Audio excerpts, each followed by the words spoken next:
ही बघा हातावरची भाकरी बनवलेली आहे आणि हा मी उंडा भिजवला. पण आपण नेहमी काय करतो की थापलेल्या भाकरीच बनवतो. परंतु आज मी तुम्हाला हातावरची भाकरी कशी बनवायची ते सांगते. भाकरी तयार आहे, परंतु ही आपण अशी बघितल्यानंतर अशी छान दिसते.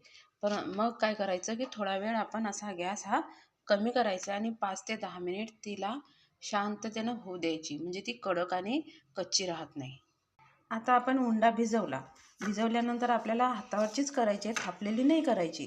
तर आपण याला चांगलं असं चुरायचं आणि हे जे आपल्या हाताचा तळवा आहे ना, तर याला असं छानपैकी असं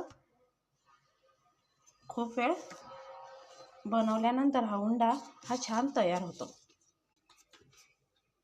आता आपण काय करणार, हे बनवल्यानंतर आपण अगदी काय करायचं, ह्या तळव्यांनी याला असं हे काठ दाबत घेतल्यानं थोडासा पाण्याचा हात घ्यायचा आणि इथं पण पाणी घेतल्यानंतर हे आपण हातावरची भाकर हळूहळू अशी बनवायची. म्हणजे कुठंही, आणि जिथं मध्यभागी तुटण्याची भीती वाटते तिथं आपण असा हाताचा डवणा करायचा आणि त्या भागाला आपण बनवताना घ्यायचं नाही. फक्त ह्या ज्या साईडच्या ज्या बाजू आहे ना त्याच घ्यायच्या फक्त बनवताना, तेव्हा आपली भाकर तुटणार नाही.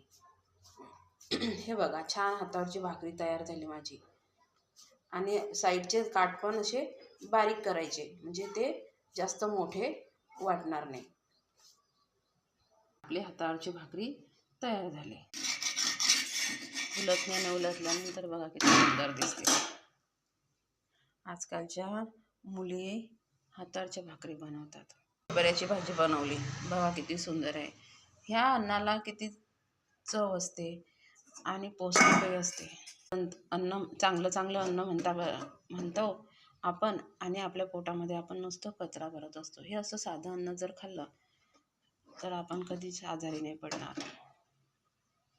छान ताजं जेवण तयार झालं. हरभऱ्याची भाजी आणि भाकरी, आणि ही आपण बनवलेली तयार होत असली माझी छान भाकर. बघा हिला किती सुंदर रंग आला छानपैकी. आता हळूहळू छान होईल.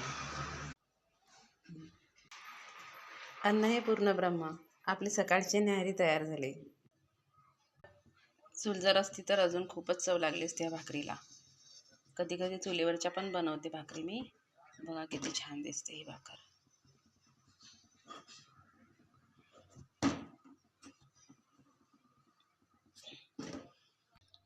किती सुंदर भाकर तयार झाली. नशिबानंच मिळतात अशा भाकरी खायला.